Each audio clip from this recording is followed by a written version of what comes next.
दोस्तों आज हम स्टार्ट करने वाले हैं इमरजेंसी मेडिसिन। इस सीरीज़ के अंदर मेनली दोस्तों हम 4 वीडियो कवर करने वाले हैं। पहला, आज इस वीडियो में जो टॉपिक कवर करने वाले हैं एक्यूट चेस्ट पेन। उसके बाद हम approach to breathlessness, chest trauma और एक्टोपिक प्रेगनेंसी भी डिस्कस करेंगे धीरे धीरे। तो पहला आज का केस है एक्यूट चेस्ट पेन। आप इमरजेंसी में हो और आपके पास एक पेशेंट आता है एक्यूट चेस्ट पेन का, तो आपको कैसे प्रोसीड करना है वो इस वीडियो में देखने वाले हैं। तो पहला सबसे इम्पोर्टेंट चीज़ आती है उसको डिफरेंशियल डायग्नोसिस, डीडी। ठीक है, तो 3 टाइप की डीडी होती है इसके अंदर एक्यूट चेस्ट पेन के अंदर। पहला आता है कार्डियोवास्कुलर, सेकंड आपका रिस्पिरेटरी और नेक्स्ट पेज के अंदर आपका जीआई, गैस्ट्रोइंटेस्टाइनल। तो कार्डियोवास्कुलर के अंदर 3, एक तो इस्चेमिक हार्ट डिजीज़ कॉमन आता है, ये आपका हार्ट अटैक वाला केस। सेकंड आता है एक्यूट पेरिकार्डाइटिस और थर्ड आता है एरोटिक डाइसेक्शन। तो इन तीनों के अंदर पेन की साइट सेम होती है, रेट्रोस्टर्नल। ठीक है, वो ऑन सेट इंपॉर्टेंट होता है आपके कि मिनट्स, इसमें ऑन सेट मिनट्स होता है, मतलब कितनी देर से हो रहा है। ये मोर देन 30 मिनट किसके अंदर रहेगा, एमआई के केस में। ठीक है, आवर 2 डेज आपका एक्यूट पेरिकार्डाइटिस के अंदर होगा ड्यूरेशन, और सडन होगा आपका ऑनसेट आपका एरोटिक डाइसेशन के अंदर। नेचर आपका हमें अच्छी तरह डायग्नोसिस करने में हेल्प करता है। ये स्क्वीजिंग टाइप का होता है, ये शार्प टाइप का होता है। शार्प मतलब एक्यूट पेरिकार्डाइटिस, और एरोटिक डाइसेक्शन होता है टीयरिंग। और इसको भी कैरेक्टरिस्टिक पता करने के लिए हमें पता होना चाहिए जो हार्ट अटैक वाला पेन होता है वो आपका typical radiation to neck and left arm. ठीक है, ये पॉइंट आपको पता होना चाहिए। सेकंड आता है आपका एक्यूट पेरिकार्डाइटिस। ये आप क्या होता है, डिक्रीज बाय लीनिंग फॉरवर्ड। ठीक है, आप यदि पेशेंट को कहते हो आगे झुकने के लिए, यदि कम हो जाता है तो ये हम सस्पेक्ट करेंगे कि एक्यूट पेरिकार्डाइटिस का केस है। उसके बाद एरोटिक डाइसेक्शन में जो पेन होता है रेडिएट, वो होता है आपका पोस्टीरियरली। ठीक है, तो ये 3 डीडी है कार्डियोवास्कुलर की। नेक्स्ट डीडी आती है आपका रिस्पिरेटरी। रिस्पिरेटरी में फिर से 3, पल्मोनरी एम्बोलिज्म, निमोथोरैक्स और प्लूराइटिस या निमोनिया। तीनों के अंदर लेटरल लेटरल लेटरल मतलब साइड, आपका साइड में कहेगा कि साइड, लेटरल साइड में आपका पेन हो रहा है। ऑन सेट इसके अंदर सडन, निमोथोरैक्स के अंदर भी सडन, और निमोनिया और प्लूराइटिस के अंदर वेरिएबल हो सकता है। ठीक है, नेचर तीनों के अंदर प्लूराइटिक टाइप का पेन होता है। और कैरेक्टरिस्टिक क्या लेके आएगा इन दोनों के अंदर सांस लेने में प्रॉब्लम आती है, डिस्पेनिया डिस्पेनिया। ठीक है, और इसके अंदर निमोनिया के अंदर फीवर मेन आपका फाइंडिंग होता है। ठीक है, तो नेक्स्ट तीसरा डीडी पे हम चलते हैं, आपका DD for gastrointestinal. Gastrointestinal में जीआईटी में most common cause in discharge patient. ठीक है, जीआईटी कंडीशन आता है। इसके अंदर मेनली हमको 4 कंडीशन आती हैं, oesophageal spasm, oesophageal rupture, GRD GERD और पेप्टिक अल्सर।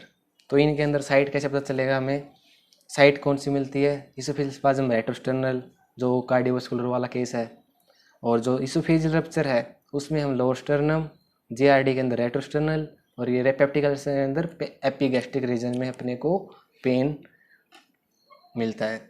ऑन सेट ये आपका normally 2 to 30 minute on set होता है, ये सडन ऑन सेट होता है।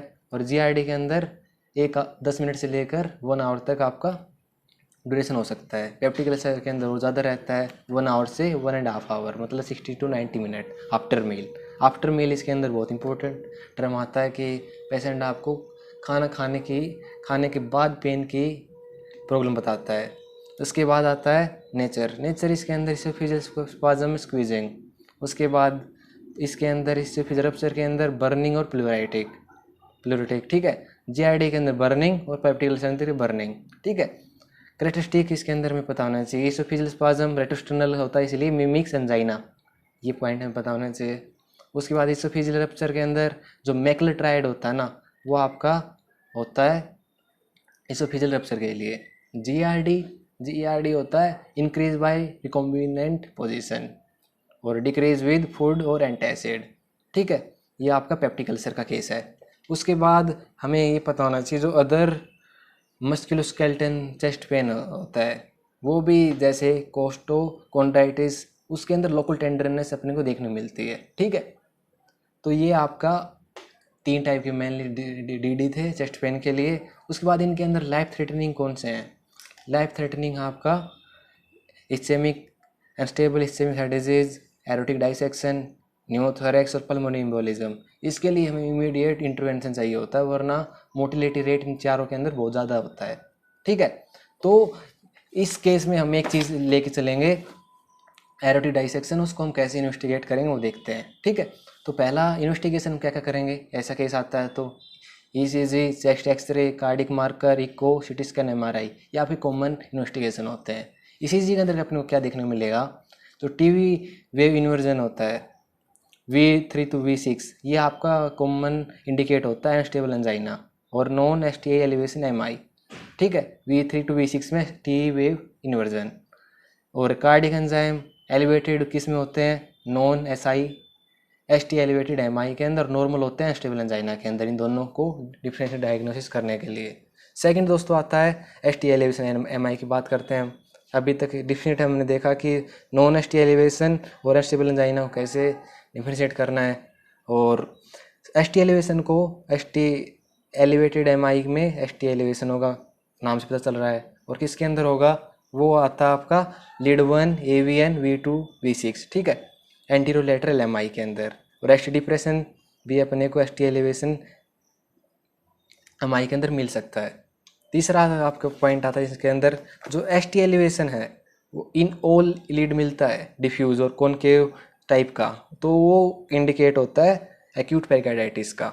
चेस्ट एक्सरे के अंदर हम क्या देखेंगे, gross mediastinum widening, aortic knuckle wide, trachea displaced, left CP angle blunted. ये आपका क्या किसको इंडिकेट करता है, लेफ्ट प्लूरल इफ्यूजन को। ठीक है, और इसके साथ यदि चेस्ट में रहता है तो हमें एरोटिक डाइसेक्शन, पल्मोनरी एम्बोलिज्म और इसोफेजियल रप्चर को सस्पेक्ट करते हैं। ठीक है, तो इसके बाद हम चलते हैं कार्डिक मार्कर पे। कार्डिक मार्कर दोस्तों हम चलते हैं स्पेसिफिकली फॉर एरोटिक डाइसेक्शन। इसके अंदर हम ट्रांस इसोफेगस इको करते हैं, CT scan is the investigation for aortic dissection. ठीक है, इस केस में हम स्पेसिफिक एरोटिक डाइसेक्शन को केस है तो इसको हम डिस्कस कर रहे हैं दोस्तों। तो इसके अंदर दो टाइप की लूमन हो सकती हैं, फॉल्स और ट्रू। फॉल्स में आपका लार्जर जो कोवेव साइन होता है वो अपने को फॉल्स लूमन के अंदर मिलेगा, बिग साइन भी अपने को फॉल्स लूमन के अंदर मिलता है। ठीक है, और जो लो कॉन्ट्रास्ट डेंसिटी है, डिलेड कॉन्ट्रास्ट एंट्री, वो भी फॉल्स लूमन कैरेक्टरिस्टिक है, may be low density completely thrombus. ठीक है, और जो एमआरआई होता है वो आपका गोल्ड स्टैंडर्ड होता है एरोटिक डाइसेक्शन की डायग्नोसिस करने के लिए। और लास्ट जो पार्ट आता है इसके अंदर मैनेजमेंट क्या कैसे करते हैं हम दोस्तों, erotic dissection if haemodynamic stable तो हम आईवी बीटा ब्लॉकर देते हैं। बीपी यदि नॉर्मल टू हाई है तो आईवी बीटा ब्लॉकर, यदि लो है तो आईवी फ्लूइड देते हैं। और डेफिनेटिव ट्रीटमेंट क्या होता है, टाइप ए सर्जरी के अंदर पढ़ते हैं, type A type B dissection. Type A dissection में अर्जेंट सर्जरी करते हैं और टाइप बी डिसेक्शन में कंजर्वेटिव सर्जरी करते हैं। ठीक है, तो ये केस क्या था दोस्तों, आपका 50-year-old टल male, known case hypertension emergency acute. ठीक है, acute external pain, sweating and light headedness, pain ripping radiating to head and neck. ठीक है, पल्स टाइम ये दे रखा था, तो इस केस से हमें पता चलता है कि ये केस है आपका एरोटिक डाइसेक्शन का। तो दोस्तों इससे आपको एक अच्छा आइडिया लग गया होगा कि हमें कैसे एक चेस्ट पेन केस को प्रोसीड करना है, कैसे अप्रोच करना है। तो आने वाली वीडियो में हम breathlessness, active pregnancy, chest discuss करने वाले हैं। तो देखने के लिए धन्यवाद, और आपको ये वीडियो अच्छा लगे तो लाइक और सब्सक्राइब जरूर करना। Thank you, bye.